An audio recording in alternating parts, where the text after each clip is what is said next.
All right, fine, we'll do it. We'll talk about Davante Adams. Confirmation dropped yesterday that Rashee Rice will indeed be out for 4 months, meaning that today, being October 9th, the Super Bowl being February 9th, the next time we could see him hypothetically would be in the Super Bowl, a situation stunningly similar to former NFL wide receiver Terrell Owens, who had a broken leg and ended up coming back for the Super Bowl on a team that was coached by Andy Reid.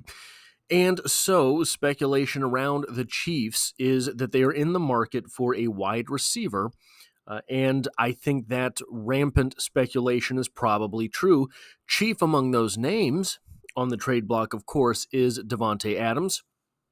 But there are 1,000 reasons it is unlikely. So we're going to look at an article from Bleacher Report, NFL Week 5 under review. Maybe Sean McDermott's decision didn't doom the Bills, by Sheil Kapadia, which has a subsection for the Kansas City Chiefs titled, "The Chiefs don't need to trade for Davante Adams, but they still should." Here I explained the armpit. Have I explained the armpit test theory here before? I don't know why I can't read. No? Okay then, let's get to it now.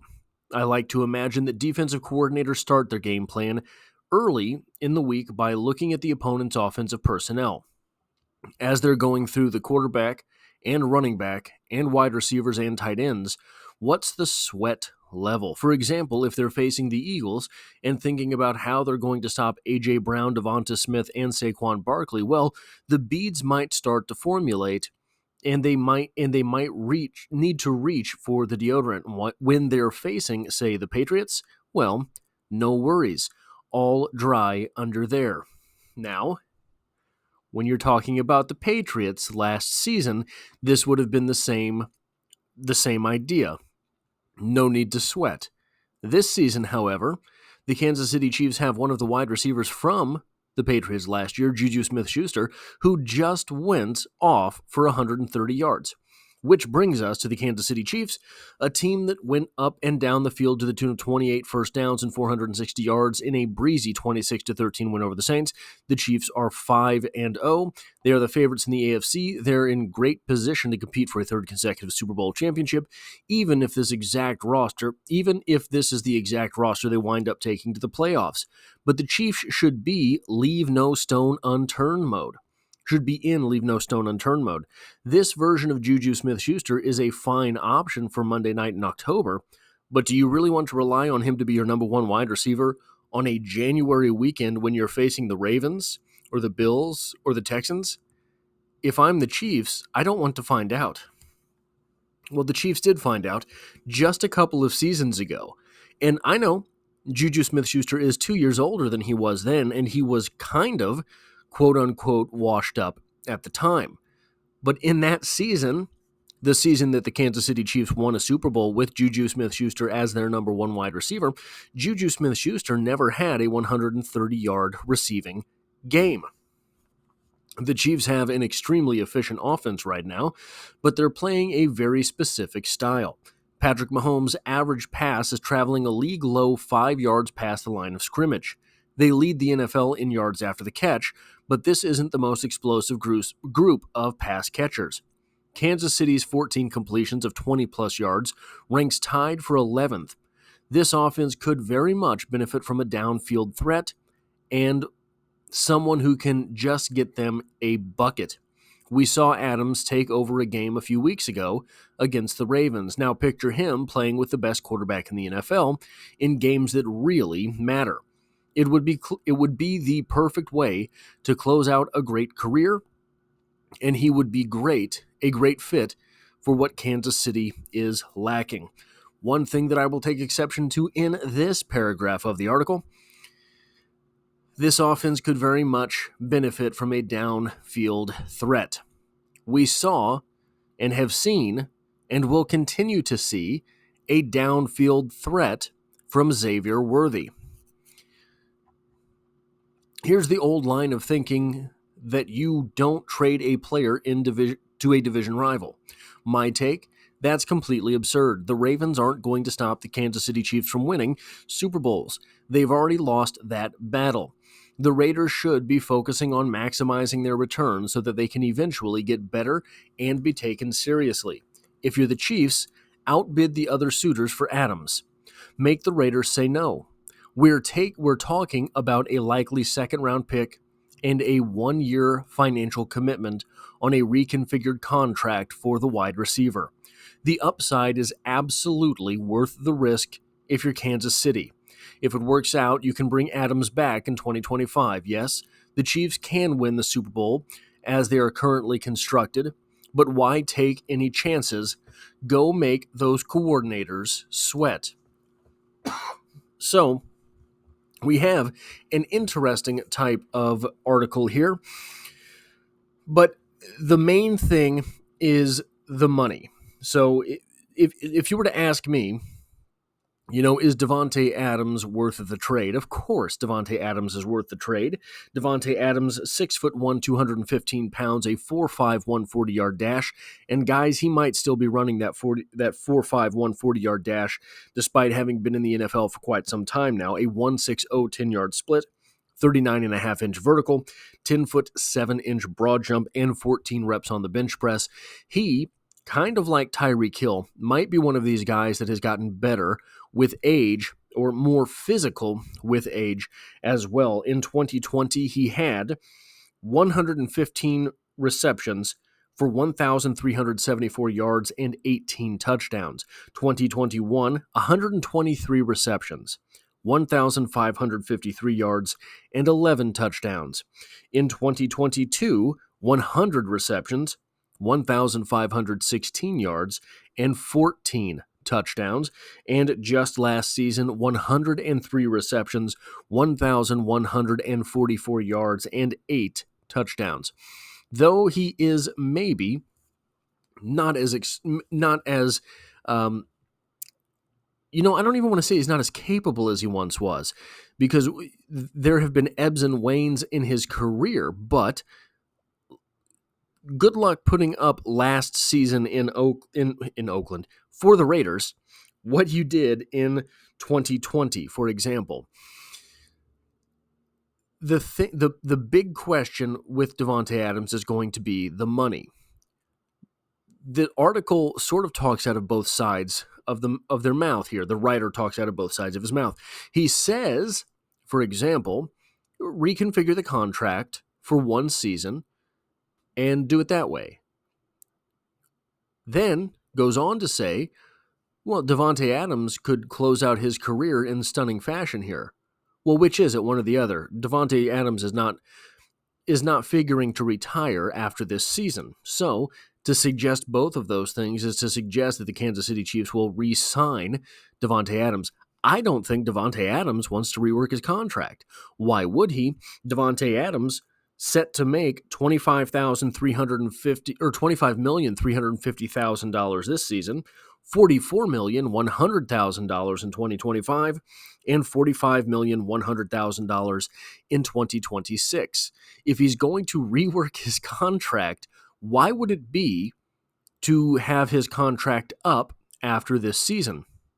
That would not seem to make any sense. Potentially, the Kansas City Chiefs could make the money work. I don't know how that would be the case. I think that if they were to make the money work, they would be losing a great deal of talent at the end of this season. Davante Adams, I mean, you can say he plays hardball if that's the way you want to say it, and that's true as far as what he is worth to a team and what he is going to get paid. I don't see him doing anybody any favors.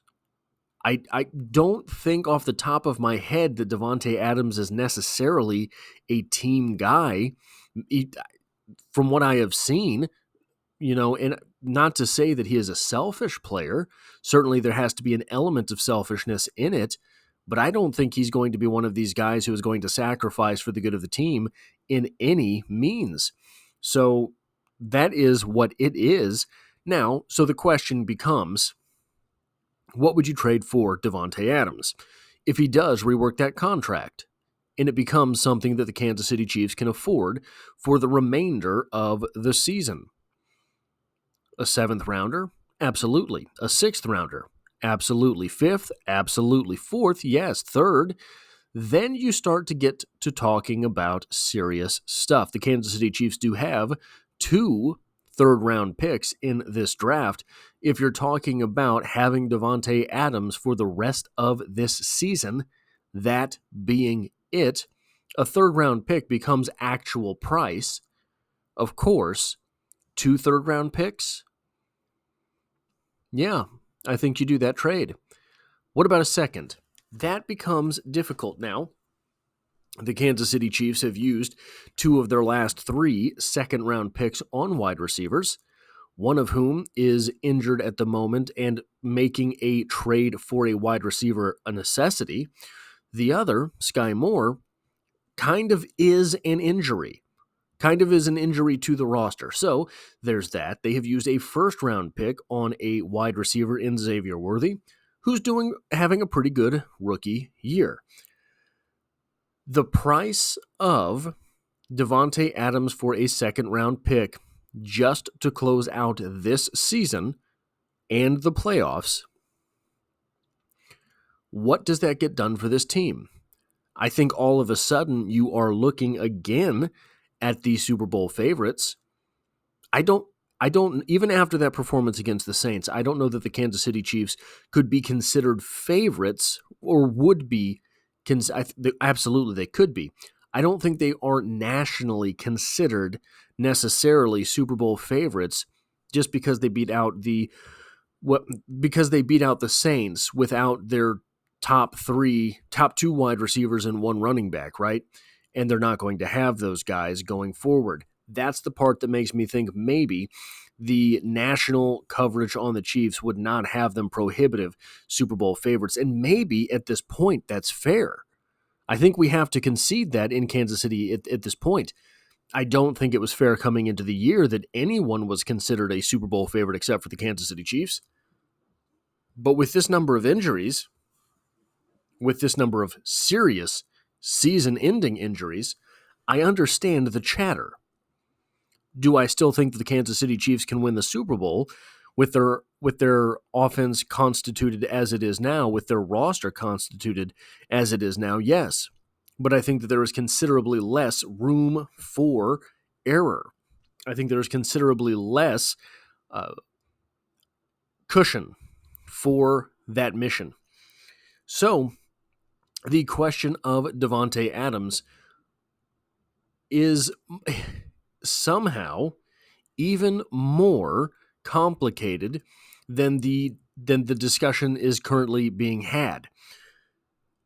I don't know why Davante Adams would alter his contract. He does not seem to be a Super Bowl first kind of player. Otherwise, I don't know why he would have gone to the Raiders. Selling out that portion of his contract for a 1-year stint and shot at a Super Bowl, I don't know how much sense that would make. Davante Adams absolutely would be the... I don't know if I want to say he's better than Tyreek Hill. I think that he's not better than Tyreek Hill. He would be the second best wide receiver with whom Patrick Mahomes had ever played. However, he's kind of, if you want to really look at his game, he is Rashee Rice on steroids. Probably not literally, but I don't know. But that's the kind of game that he plays. So to replace Rashee Rice with Davante Adams for the remainder of a season would be like looking at the Chiefs offense that was just playing with Rashee Rice, but with a little extra juice pumping through the veins. So it would really be a compelling type of addition for the Kansas City Chiefs, But again, I don't see it happening. That is all I have for this video. If you like or appreciate what it is that I do here on the channel, hitting the like button really does help me out, as it tells YouTube to share this video with other Kansas City Chiefs fans. And if you find yourself here by chance but not design, the Kansas City Chiefs are the only thing I talk about on this channel, dropping videos every day of the week, and I hope to have you back for the next one.